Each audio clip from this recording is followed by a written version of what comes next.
Kettle Black on Forest Avenue, Staten Island. CSI Sportsnet presents episode 4 of the Coaches Show Live. Where each month, we sit down with one of our CSI coaches or administrators to talk Dolphins athletics and much more. My name is Joseph Foreman. I'm the Assistant Sports Information Director at the College of Staten Island. Your co-host for this month's show, David Pizzuto, our Sports Information Director and Associate AD, is behind the camera today, bringing you all of the sights and sounds throughout our episode. Next month, he will be joined by men's basketball head coach TJ Tibbs right here at the Kettle Black. That will be episode 5 of our show. But today on episode 4, we are joined by CSI cross-country track and field head coach Andrew Gangemi. And Andrew, you are new to the staff just as I am. This is your first appearance on the Coaches Show, and welcome to the show. I'm excited to be a part of it. I'm excited to have you on. A lot to talk about today. Both Andrew and I are new full-time members of the staff. I got started in about June. Andrew joined me as a full-time staff member shortly after, within the next 2 months after I got started here at the College of Staten Island. And Drew, you and I both coming on at a very exciting time here at the College of Staten Island. Definitely. With the move to NCAA Division II. Yeah, I was excited when I first heard about it back in the early spring, and I said, CSI's going to Division II. That's going to be a big move for them. And then, things just happened the way they were, and, lo and behold, in August, I was brought onto the staff. So I'm excited to be a part of the history of CSI moving forward. And we'll talk a lot more about the move to Division II a bit later in our conversation. But first, I want to know how you got started and getting involved with cross-country running and track and field. I know you were a member of the team at St. Peter's High School, but were you introduced to running cross-country track and field at a younger age? Because I'm not sure I was ever exposed to it as a young athlete. I was a baseball player in CYO, never really exposed to the opportunity to run or participate in track and field. How were you introduced to that as a young athlete? I didn't start at a young age. I started in high school as I was getting ready for wrestling season. So I said in between that, I played soccer freshman year in the fall, and I wrestled. And then to stay in shape, I joined the track team in the spring. And then to get ready for wrestling, I joined the cross country team. And then, long story short, I stuck with it for, up until now. So I was doing it just to stay in shape, and I just fell in love with the sport. When I was in high school, my method of staying in shape was P90X. I got started with that very young, and I know you also have a strength and conditioning background as well. Is that something that the foundation was laid for when you got started with cross-country track and field in high school? Yeah, in high school, and then going to college. I wanted to get into coaching, so to strengthen my background, I really got into the strength and conditioning field and the weight training, and kind of anything to help me be a better athlete. And then, over time, I started, helping other people stay in shape, and my fellow athletes when I was an athlete. And then it just kind of evolved, and when I became a coach, I made that a major staple into my training program. And then, eventually turned into a career as a strength conditioning coach at a couple stops. And we touched on the move to Division II, and something that a lot of high school athletes experience is the recruiting process moving forward into collegiate athletics. Is that something that you went through following your time at St. Peter's? I wasn't recruited very heavily coming out of St. Peter's. I kind of landed at St. Thomas. It was kind of just, let me go check it out. They have my major. They have cross-country track and field. So let me see. So I met the coach, and then, I came on board. But I visited a few schools to join the track and field team, and nothing really stuck. But when I visited St. Thomas, it was, seemed like a good fit for me. And, it was they were kind of an up-and-coming new team as well. So it was a good fit on both sides. And what was your experience like there as a runner and as a participant in track and field? It was much like what the program is right now. It's a new up-and-coming program. When I joined my freshman year on the cross-country team, there was 1 senior, 1 junior, and then 4 freshmen. And that was the cross-country track and field team for the first few years. And then, obviously, it has since grown, but so I was in a leadership position pretty quickly into my running career at St. Thomas, and we just kind of helped develop the culture there. We kind of made up the traditions. They still do the team chant now that we developed. When I was a freshman. I have to ask you what that is now. Oh, that's the old ziggy zaggy, oi oi oi. So they still do that. I make sure that they know how to do it when we have the alumni race there. Can I ask you how that originated? Is that just something that came up with out of the blue, or does that have an origin? That was something one of the seniors, that was, he wasn't the best on the team, but he was... he wasn't the best? He was kind of that glue guy. The glue guy. He just kind of made something up on the fly, and we stuck with it, almost 15 years later. You need those kind of players, those kind of runners on every team. There's no doubt about that. But you mentioned you were in a leadership role, and many times we talk about developing our student athletes, not only athletically, but in the classroom and as leaders as well. What are some of the traits that you adopted as a leader on that team that you had to develop quickly into that role, as you mentioned? Just kind of having that work ethic of, never miss practice, never miss a meet. The team comes first. And just trying to be selfless to your teammates, putting them before yourself. And then I look at that, and I see that a lot of traits of the kids on the team now at CSI. So it's good to see that, we have leaders coming up on a very young team. And I'm excited to see that. And, I see that in my coaches as well. And a lot of our athletes are new to the Division II experience here at the College of Staten Island. We just got accepted into Division II this past summer, but a big part of that is an emphasis on academics. How did you manage the balance between academics and athletics when you were a student? My first couple of years as a student athlete, I was a bit of a knucklehead. My grades weren't where they should have been, but my junior and senior year, I got really competitive with my friends and my teammates of who could get the highest GPA. Mm-hmm. So my last 8 semesters, I was on the dean's list. I averaged a 3.7 GPA. So it was just about just being competitive in the classroom and then on the track, and that's how I was able to, I wasn't because I was, rocket science. I just wanted to beat, my teammate. So that's the way, I kind of, got my grades up, and I try to push my athletes now to, just be competitor in the classroom. How much of it would you say is effort versus natural gift of intelligence or just being good at school? It was effort. I just had to work harder than everybody else. And that translates, I'm sure, onto the track and into your meets as well. So something that I've always been curious about, I've only attended, I believe, 2 cross-country meets. What's the typical format of a meet? What goes into that as we have our drinks being brought over? Thank you for that. Break for a moment. What's the typical format of a cross-country meet? I've only ever attended a couple of meets, and I was working the course, so I didn't really get a look at what went into preparing for that and organizing that as a coach. I know a lot of that falls on you. Just kind of preparing the day before, make sure everything's all set and ready to go. When we arrive at the competition site, we get the team settled where we're setting up our camp, and then the team will start their warm up. They'll usually go to 1 or 2 mile run to warm up. They'll do their drills, make sure they have their spikes in, make sure they have their bibs on their uniforms, and then we head over to the line, and then the gun goes off, and depending on where we're competing that day, I'll try to run to a mile marker or get to a certain spot on the course where I think it'll be beneficial for the athletes. So on some meet days, I'll get in almost 3 miles, kind of bouncing around the course, and I get my workout in as well. Yeah, I know a lot of us, the way we eat here, we can use it. We're always well fed. It's not just today that we're getting a nice meal courtesy of the Kettle Black, but we have a lot of food catered to us, and we could certainly use the workout. And before we dive a bit deeper into your experience as a coach, I know it got started very soon after you graduated from St. Thomas Aquinas. What are some of the highlights of your time there as a student athlete, some of the most memorable moments that you can recall from your time as a runner? My time as a runner there. Well, we were the first ones to compete for STAC at the Penn Relays. We were the first relay team to ever compete there, so that was a pretty cool thing. We ran the 4x4. I was on 2 of those teams during my time there, so that was a big thing. And we were a new up-and-coming team, but we were one of the first teams to compete in the indoor championship which had just started, the ECC. So that was really cool. And then just kind of being a part of the growth process of the team. When I started there was 7 guys on the team. When I graduated, we had close to 20. So just kind of being a part of that was really special to me.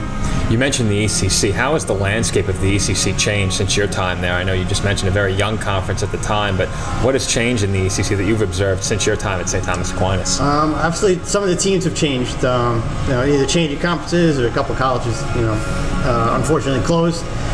But I think the competitiveness in the conference is a lot higher. I think there's a little more. The teams are more comparable. It wasn't, it's not just one dominant team. There are a couple teams that are just a head and shoulders above the rest. But I think the performances of the athletes has definitely gotten better over the last few years. And you jumped straight into your time as a student athlete into coaching very soon after you graduated. Is that something you knew you wanted to do deep into your career as a student athlete, or is it something that was decided early on, or maybe after you finished with your career? No, I knew in high school, and then I wanted to be a coach and get into athletics. I went to St. Thomas Aquinas as a sports management major. So being a part of the athletic department and being a coach was, a life goal of mine. And then after STAC, I went to Manhattanville and got my master's degree in phys ed, to kind of just, keep enhancing my knowledge of sports performance and, just kind of be a better teacher, a better leader. And then kind of throughout that time, just being part of the Coach Association, getting certifications, and just kind of always being a student of the sport and always learning. So I've always tried to gear everything towards being a coach and, having that be my career. How did you come across that first opportunity? When did it emerge? Is there someone that you had a connection with at St. Thomas Aquinas that provided you with that opportunity, or is it just something that happened to open up as soon as you graduated? No, I was very close with the coaching staff there when I graduated. Lauren Marcus, Nicole Ryan, Jerry Oswald, the AD. I was very close to them throughout my college career when I was a senior. So they, gave me the opportunity to come on board and be a member of the staff. Shortly after, I moved back home to Staten Island, and a few months after that, I got a residence life position, so I was able to live on campus. Because St. Thomas is about an hour away from here, so that commute was rough early on. But living on campus definitely helped. So they gave me the opportunity right away to be a member of the staff because they knew how important the college was to me, and I just wanted to give back. And most coaches are athletes in their respective sports prior to getting involved in coaching, in many cases anyway. What do you think are some of the most important lessons you took from your time as an athlete that you applied to your coaching style or coaching method? And is there anything that's changed over the years that your coaching style maybe has evolved? I think just being a student of the sport and just trying to teach the athletes what we're doing, what the goal is, what we need to do to get better, instead of just going to practice with the clipboard, like we're doing X, Y, and Z today, just because. I want the student athletes to know why we're doing it, what it's going to benefit, and what the end goal is going to be, and just kind of educate them on the process of what it takes to get from point A to point B as an athlete from the first day of the season until the championship. And I said my coaching career has kind of evolved of just being I guess more open to the athletes, having them have an input on their training, and if they have a suggestion, I'll definitely be open to it, as long as they know how to back it up. But not just being we're going to do this, this, and this, and that's it. No, I want the athletes to have a say in their training because it's important to them, and I want them to be in the sport for a long time. I want them to enjoy running when they graduate.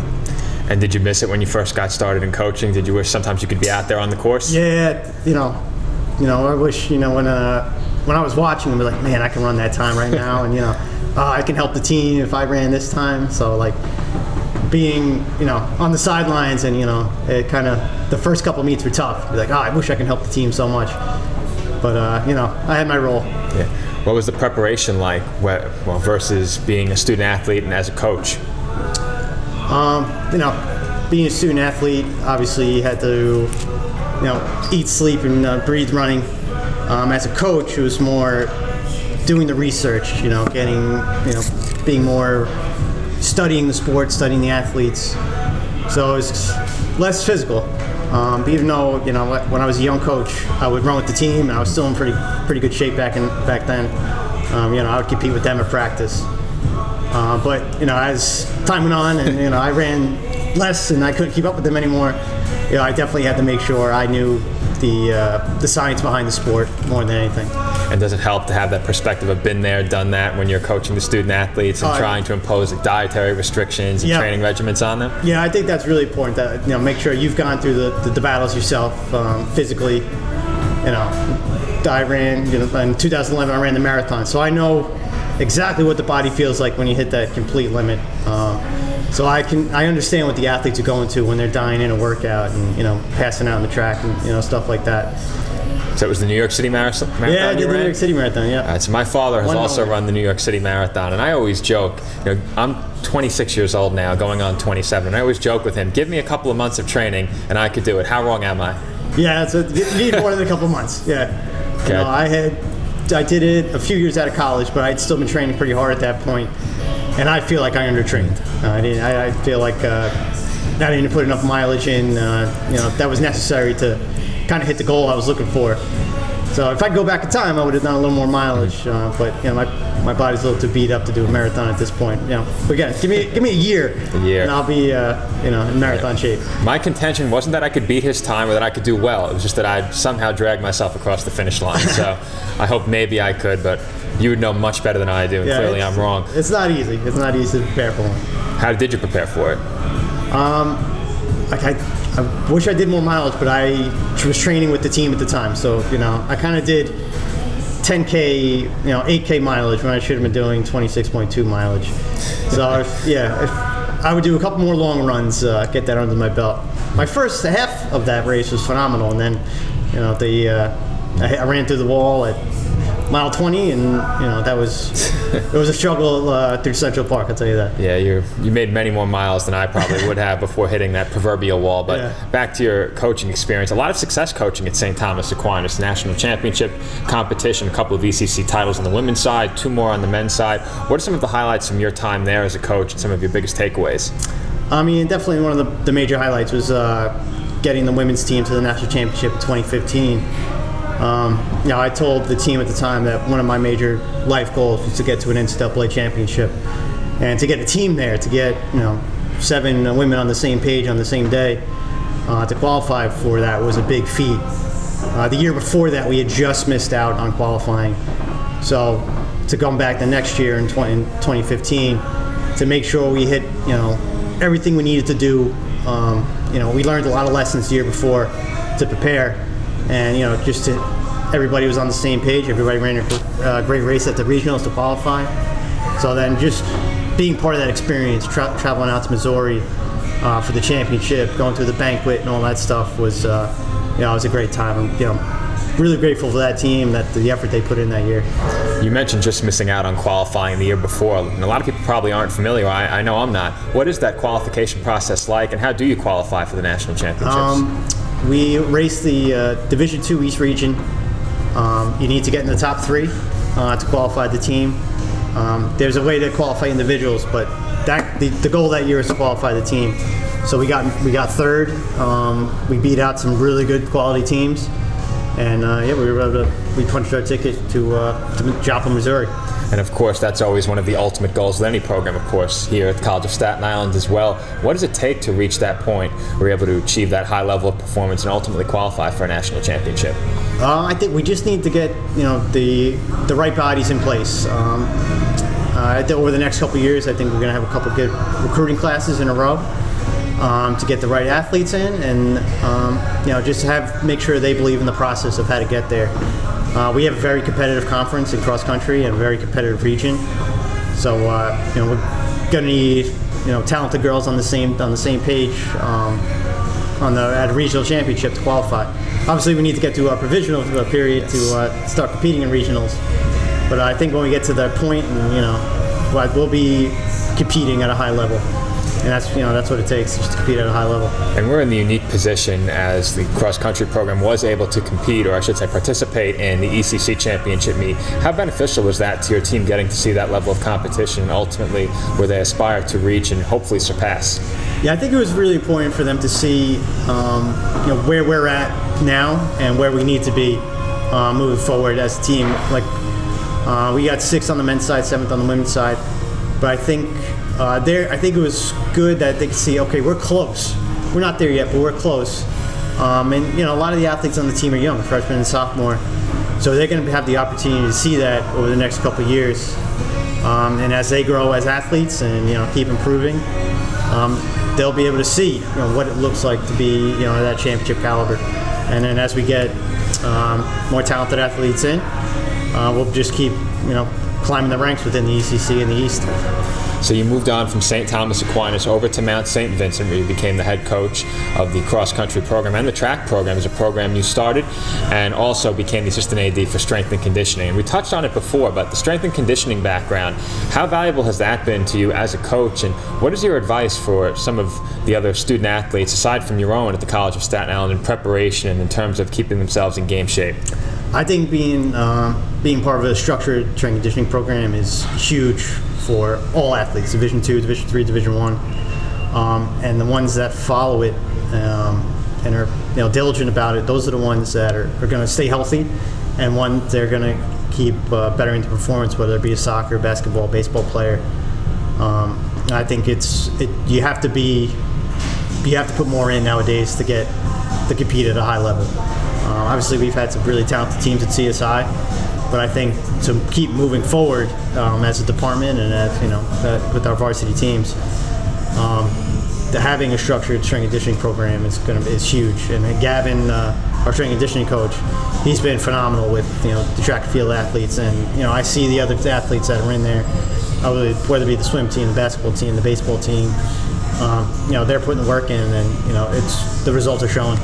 And I spoke to Gavin on the Dolphin Pod not too long ago, I think it was 2 or 3 weeks ago, and he mentioned him overcoming an injury of his own during his hockey career. Have you ever had any significant setbacks or injuries over the course of your career that you've been forced to overcome? Yeah, I've had my fair share. Between ankle injuries, hamstrings, glute injuries, hips. Thank God I've had no knee injuries or shin splints over my running career. But there's been a few that I kind of had to overcome, and that's helped me as a coach, kind of learning. Here we go. A good meal certainly can help you overcome some injuries and some pain. I know it helps me out quite a bit, as Dave will get a closer look at some of our food. This is my chicken quesadilla. We have our wings here, award-winning wings. Top 5 wing joint in the country is Kettle Black. You have the Delano sandwich and the Greenville Grill. And this is Dave's, but I'll let him get a look at his meal ahead of eating it, and there is a huge smile on his face. I know he's excited about this, so we'll hand it off to Dave off camera as Andrew and I get started with our meals, and Dave will come over and take this. As Dave comes in for a closer look, here are the award-winning wings and my chicken quesadilla. There's Andrew's I got my sandwich. Delmonico steak sandwich. So before we break, and this is something I asked Gavin, I'll ask it to you, and I think I know what the answer is going to be, but plenty of healthy options here at Kettle Black.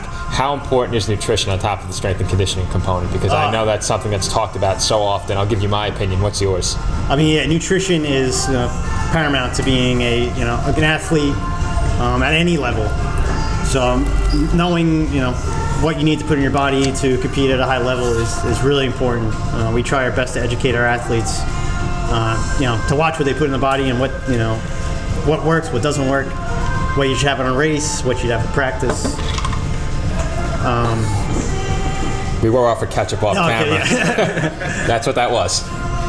But obviously this meal wouldn't be the best thing to have for a race, but the athletes learning the healthy choices of what to eat, I think is huge. Maybe not the best choice before a race, but if I'm trying to enjoy a meal, this is certainly something that I'm looking forward to. And my opinion with the nutrition and the training, for me, it's been about 80-20. The nutrition's about 80% of the equation, and the training's been about 20. As soon as the nutrition goes south, the gains go south, the results go south. Yes, it does. It certainly does, and the older you get, the harder it gets. It was much easier when I was in my early 20s. I'm already seeing a difference a bit in my late 20s, but I'm hoping to peak around age 30, so we'll see if we can get back to peak condition at around that time in 4 years. But Drew and I will take a break for just a couple of minutes. We'll enjoy our meal a bit, and when we come back, we'll talk a bit more about CSI's move to Division II, the cross-country season that wrapped up just a couple of months ago, and the track and field season that got underway in early December. The Coaches Show live from the Kettle Black returns after this break.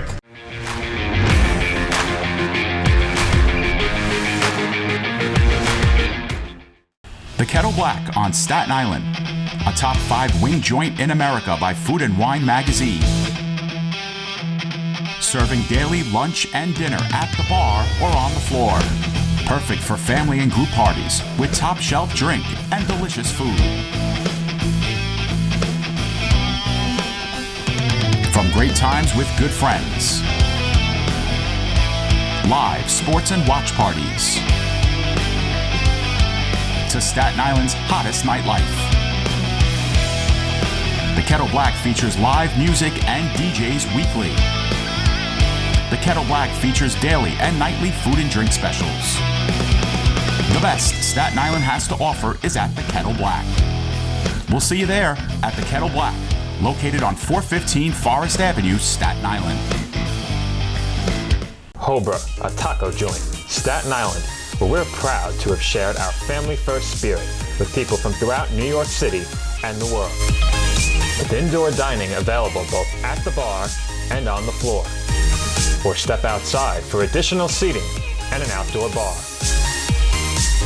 Serving beer that's crisp, ice cold, and worthy of a day at the beach. Cocktails that explode with flavor. And great food made with the freshest and healthiest ingredients available. Events feature food and drink specials. Live music. And the best of Staten Island nightlife. Your CSI Student ID saves you 10% on your dine-in order at Hobra. Visit us at 412 Forest Avenue, Staten Island.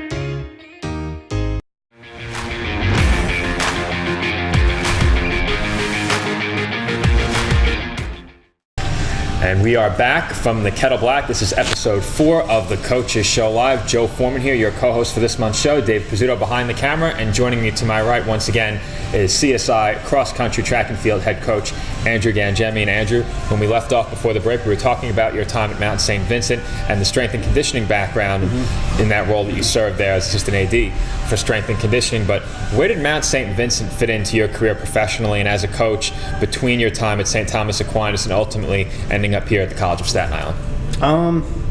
It ended up being my first opportunity to, being hired as a head coach. I think that was, I'd been at Stack for close to 9 years, so I think it was my time was up to kind of move on to the next level and be a head coach. And I knew one of the coaches over there, who was a Stack alum, John Muller. So he kind of got me in the door, got me an interview, and they brought me on late in the summer. So I had a short time to kind of get the team ready, get to know the team, and then we jump right into the season as a cross-country squad. Spent a lot of time there and a lot of time, or I should say a lot of time at St. Thomas Aquinas before heading to Mount St. Vincent, and a lot of accolades there at St. Thomas Aquinas as well. What are some of the highlights from your time at Mount St. Vincent? I think one of the biggest highlights, I got 2 athletes to qualify at the D3 regional meet. I think that was the first time we brought athletes at that level. We had 2 athletes that were all conference, and then just getting the track and field program started. They didn't have it when I got there, and I think that was a big goal of mine to get that team started, to kind of boost up that program. So that was, I think, I put a lot of work into get that off the ground. So that was probably one of my major accomplishments there. So, of course, following the time at Mount St. Vincent, you wind up at the College of Staten Island. The move to Division II is announced in July. Is that something that was on your radar during the job search? Was the search already underway once we had announced the move, or had the search gotten started after we announced our move to Division II? I had already started the search prior to the official announcement. I knew, I heard through the grapevine early in the spring that CSI was in the position to move to Division II and then potentially move into the East Coast Conference. And then when the position opened up, the timing just happened to be right. That I was brought in unofficially just before the move to Division II was made official, and then I was brought officially on board a couple weeks after that. But you mentioned that at Mount St. Vincent, you got the track program started. The track and field program here at the College of Staten Island, a very young program. I believe it was only a year old. Got started last year when you came on board. It was new for last season. And is that something that helped you, having started a program at Mount St. Vincent there and coming into a relatively new program here? How similar were the two situations? They were similar. They had their differences, but just kind of knowing what being from like ground zero is and what each step that needs to go into to continue to grow the program. I was able to experience. And just having that background of knowing what it takes to build a program up from the ground up, it's definitely helping me as we move forward. First impressions when you walked through the door here at the College of Staten Island? I was very impressed when I walked through the doors for the first time. Because it had been a while since I was on campus. Believe it or not, back when I was a senior at Stack, I did an internship at CSI. So that was my last experiences here, was back in 2008. So I hadn't been back on campus until this summer. So just seeing what the college had to offer, I was blown away. Having the track, having the pool, the basketball gym, and the weight rooms for just athletes. Everything that I had to offer, I was blown away by. Even the student athlete lounge, student athlete study hall. They had a lot to offer for student athletes, and I was very impressed by that. And I have to ask, did you get an introductory press conference anywhere else? I did not. That was a first for me, and I tell Dave all the time, we have a great sports information department, and you guys put a lot of work into it. Well, I have to say, the student athlete turnout for that press conference, very good. It was very good. We had a lot of questions, a lot of students on hand, so it was certainly exciting. And speaking of the student athletes, finally we'll talk a bit about the cross-country season that wrapped up last year before track and field got underway in December. What are some of your takeaways from the season? Did it meet your expectations, exceed them? How do you think things went? I feel like it exceeded my expectations. Obviously, I didn't know what kind of athletes I had coming in, but very early on into the training program, the athletes bought in, and the results show that almost everybody hit a personal best in their respective events, in the 8K or the 5K or the 6K. But I think that was just a testament to the athletes, just kind of knowing what it took to get better, and then the effort and the time that they put in, being in practice, and doing the extra things in the weight room, and doing the extra stretching, taking care of their bodies in the athletic training room. It definitely showed at the end of the season when everybody ran their best. With it being your first season here, did that alter your approach at all, coaching student athletes that you hadn't yet met? And how quickly did you begin to gel with the team and really adopt, or I should say, adapt to their tendencies and some of their own personal preferences? How quickly did that transition occur?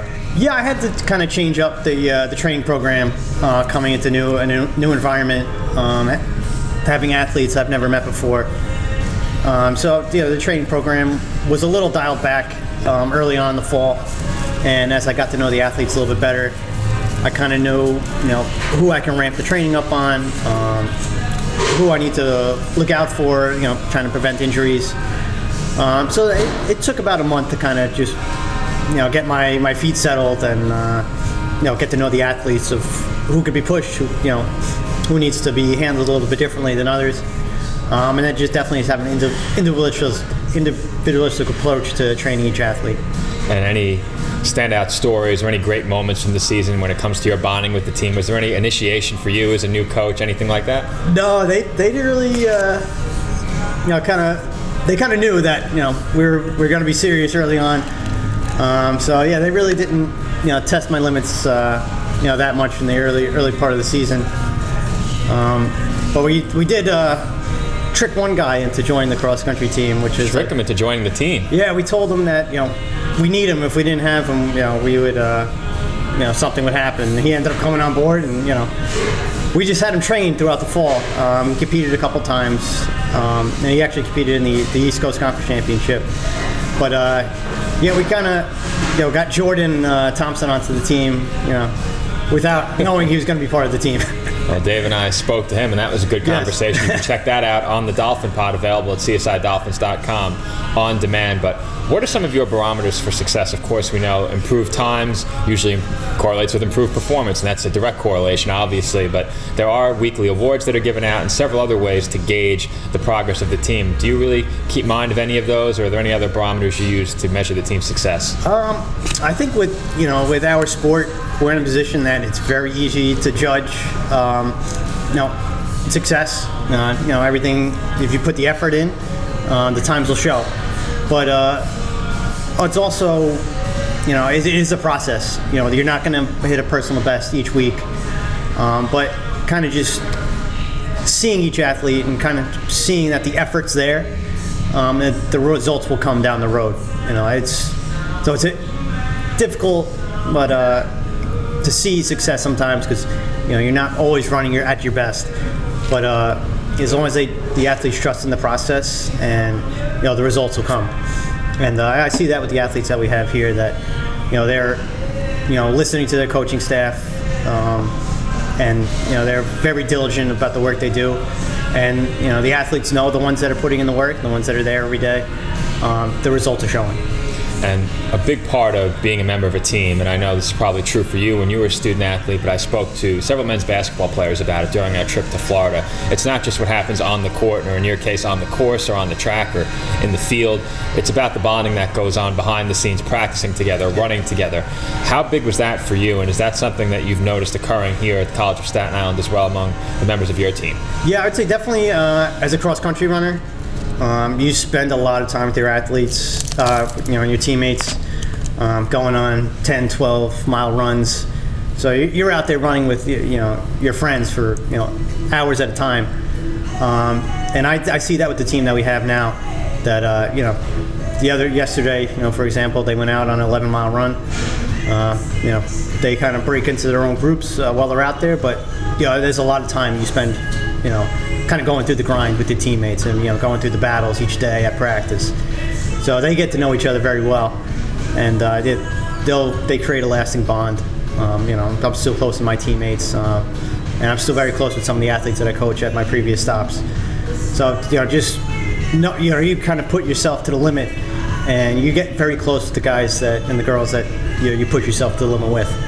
And I'm sure there has to be some. You mentioned the chant that you helped develop, but are there any interesting stories from your time at St. Thomas Aquinas as a runner, or maybe here at the College of Staten Island? I know I've spoken to many players, and they have that one moment, or they have that one teammate that they really gel with, and a lot of the time the banter goes back and forth. And for me, it was very entertaining on the basketball trip to see that dynamic among the players. And I'd love to be a part of it, but that's just not my role anymore as an administrator, as much as I love to think I'm still one of the students and one of the guys working upstairs now. But I know a lot of the student athletes personally have seen that between them. Is that something you experienced as a student athlete, or you see among your team members? Any good stories or standout moments that you can recall? Well, back in my time as an athlete at Stack, part of our preseason, I don't want to say initiation, but we did a team milk challenge that you had 1 hour to drink a gallon of milk, and it was painful. It wasn't easy, but to kind of bond with our teammates very early on in the training process, it helped us throughout the season, kind of just knowing each other and knowing what our limits are. It wasn't a pretty sight to see, but that was one thing that we did. And then the athletes here at CSI, they've kind of just got to know each other, because they're all in a similar position of being part of a new program,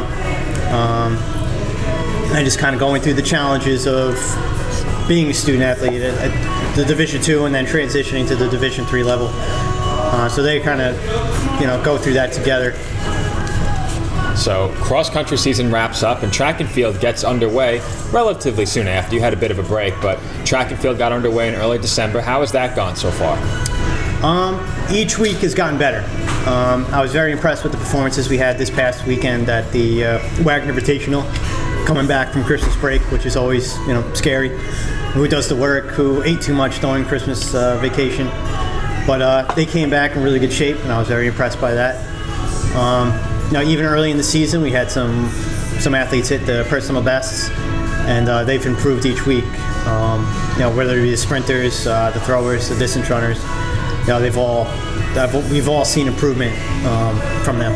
With how new the program is, do the goals change for the track and field indoor and outdoor programs, or is it relatively the same and consistent between cross-country and track and field, with the cross-country program being a much older program relative to the track and field programs?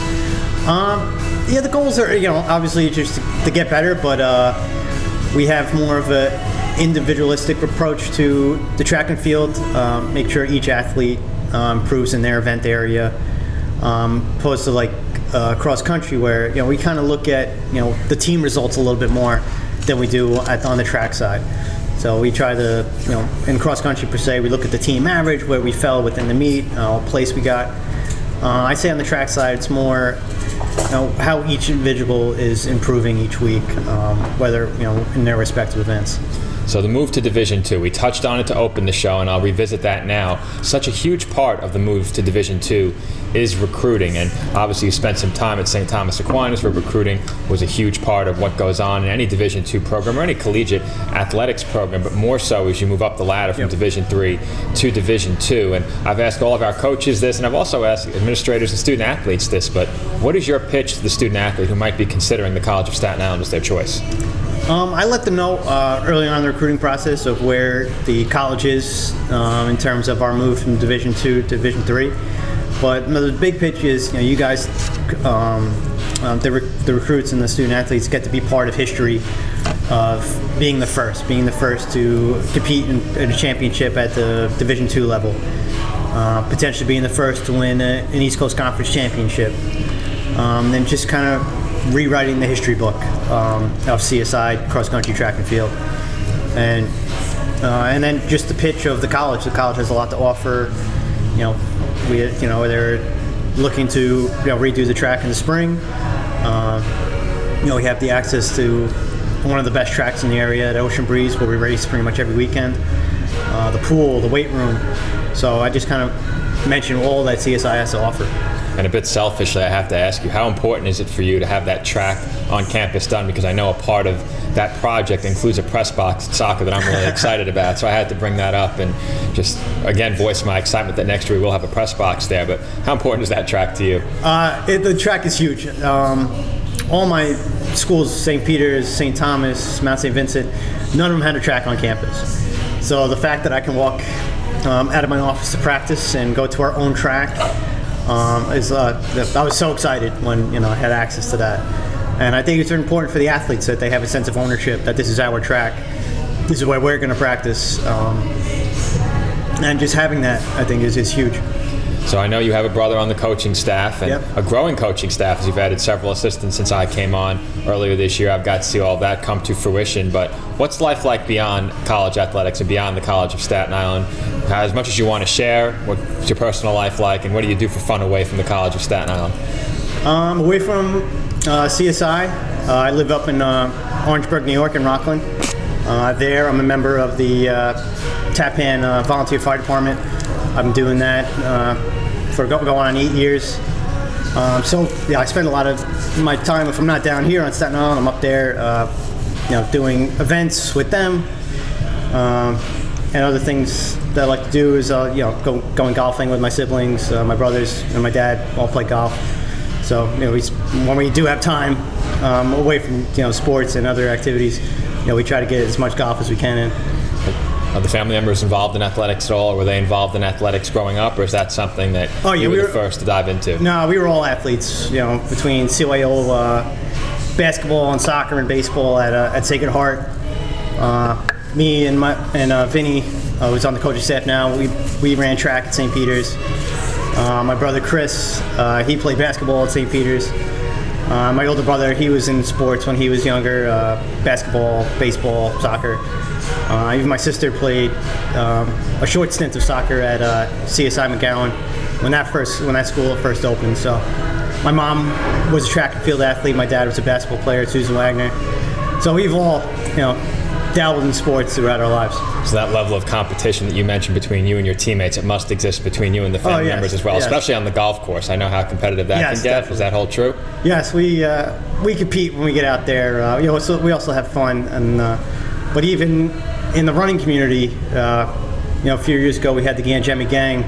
Gangemi gang. Running, like the Pepper Martin down Forest Avenue, or the other Staten Island Triple Crown races. So we always, as a team, we were able to compete, and we won a couple team titles, over that time. So that was a lot of fun.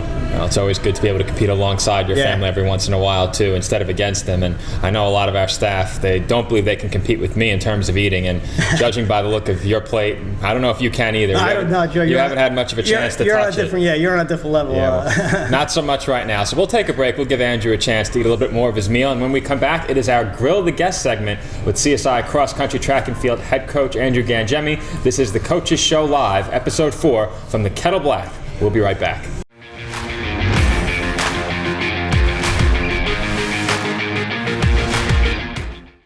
The Kettle Black on Staten Island, a top 5 wing joint in America by Food and Wine magazine.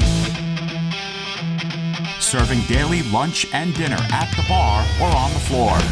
Perfect for family and group parties with top shelf drink and delicious food. From great times with good friends. Live sports and watch parties. To Staten Island's hottest nightlife. The Kettle Black features live music and DJs weekly. The Kettle Black features daily and nightly food and drink specials. The best Staten Island has to offer is at the Kettle Black.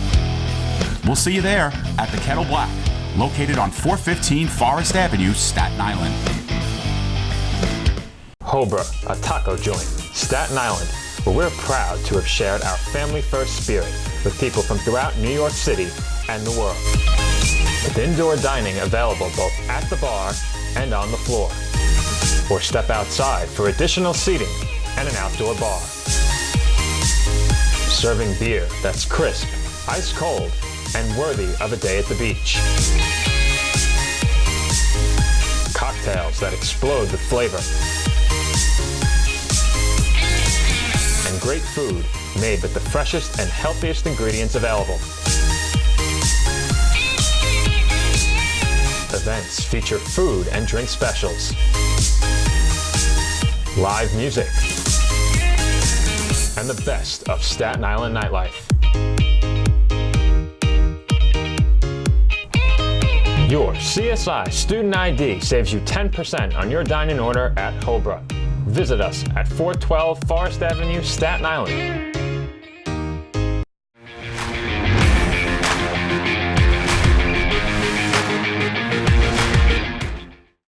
And we're back from the Kettle Black for our Grill the Guest segment with CSI Track and Field Cross Country head coach Andrew Gangemi, and you can see our table is clear. Dessert has arrived. We can promise you that break was no longer than the 3 minutes or so that we aired our commercials, but Andrew and I are back with our Grill the Guest segment, and Drew, we used this segment to learn a bit more about you, put you on the spot, and test you with trivia knowledge of your programs. And you have 3 programs to cover, cross country, indoor, and outdoor track and field, so a lot for us to get to here, but our first of our 3 segments in our Grill the Guest portion of our show is this or that. We'll give you 2 options. You choose which one of the 2 is your preference. Are you ready? Ready. Fire away. Okay, our first question, distance or sprints? Distance. Cardio or weights? Weights. Running in cool weather or warm weather? Love running in the heat.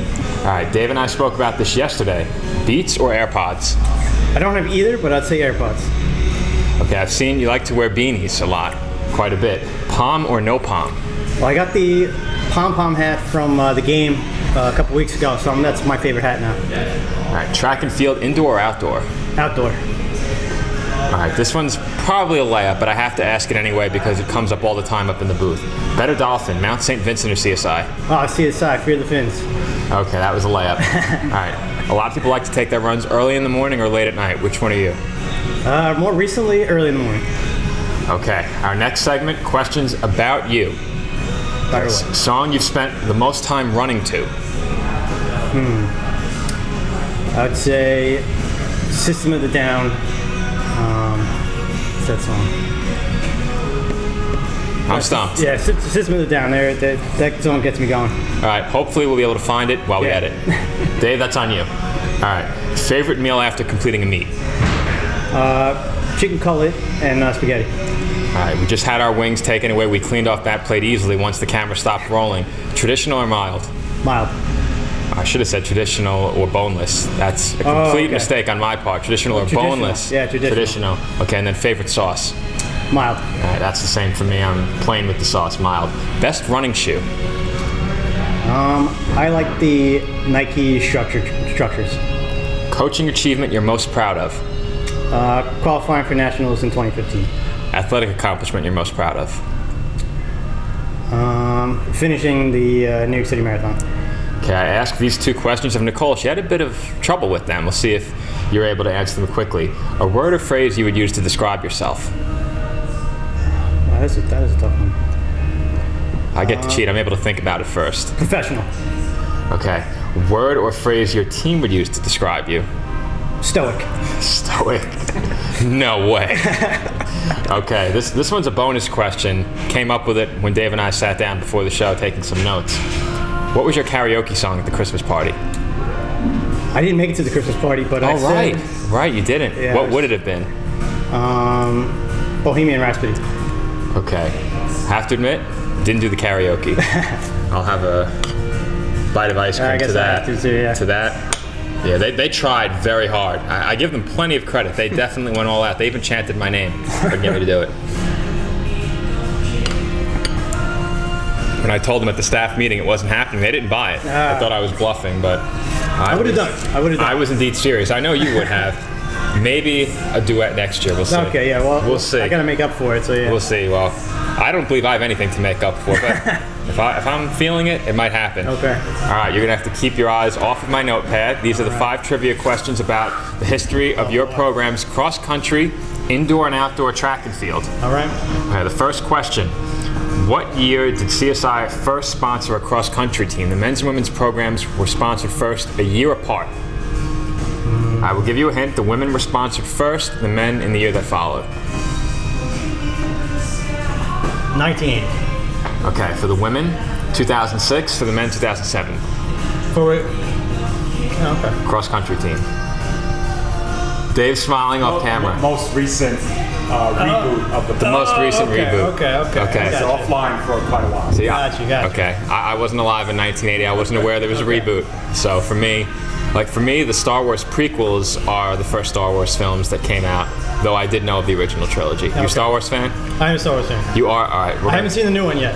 I'm holding out. We are going to talk about that after these questions very quickly, because that's in the news right now. I think it's relevant enough. All right, second question. What year did CSI win its first cross-country CUNYAC championship? Did they do it in 2015? They did win in 2015. That wasn't the first. 2013. Correct, and that was the first of 4 straight for the men. All right, question number 3. Who has the top time in the men's 8K?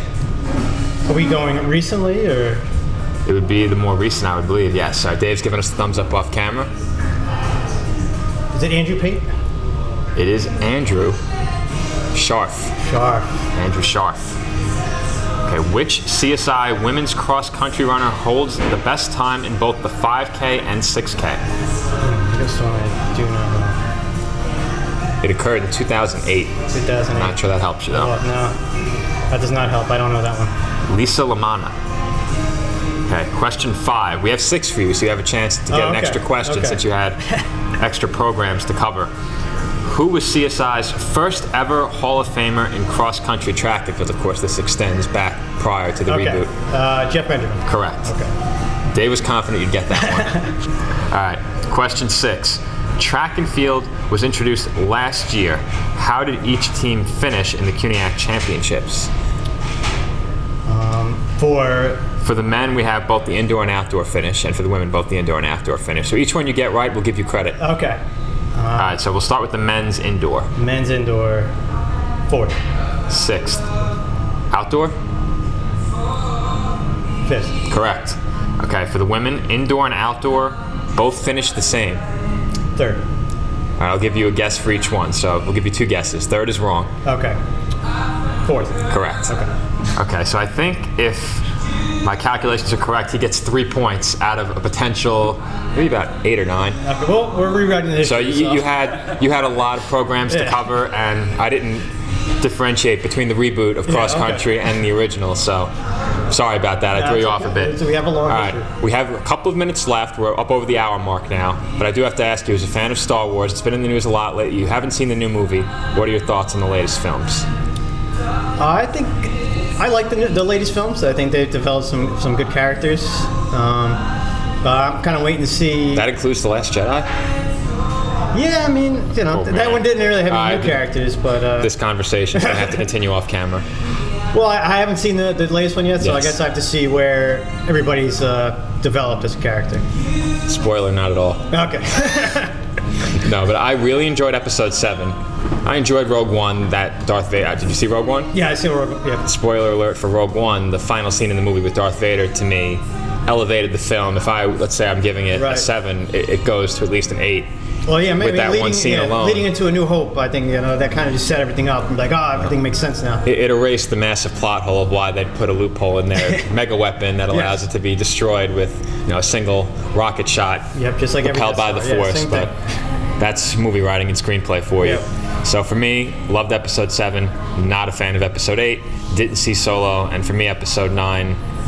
Yeah, wasn't a fan of Solo. That one, that was brutal. Didn't see it, and probably won't. At least not until it's free on television. Probably HBO would have to air it. It's the only premium channels I have. But for me, fan of 7, not a fan of 8. But favorite movie series, I'll add that to the About You section since we're on the topic of movies. Do you have a favorite film series? I was a big Marvel guy, so the Avengers and all the Marvel movies that went along with that. I made sure I got to see them all. Endgame, excellent. Marvel's hit and miss for me. I'm a DC guy, and they've disappointed me a lot. But this interview has not been disappointing. Drew, thank you for joining me. We appreciate it. Episode 4 of The Coaches Show from the Kettle Black wrapping up. Let's have one more serving of our dessert.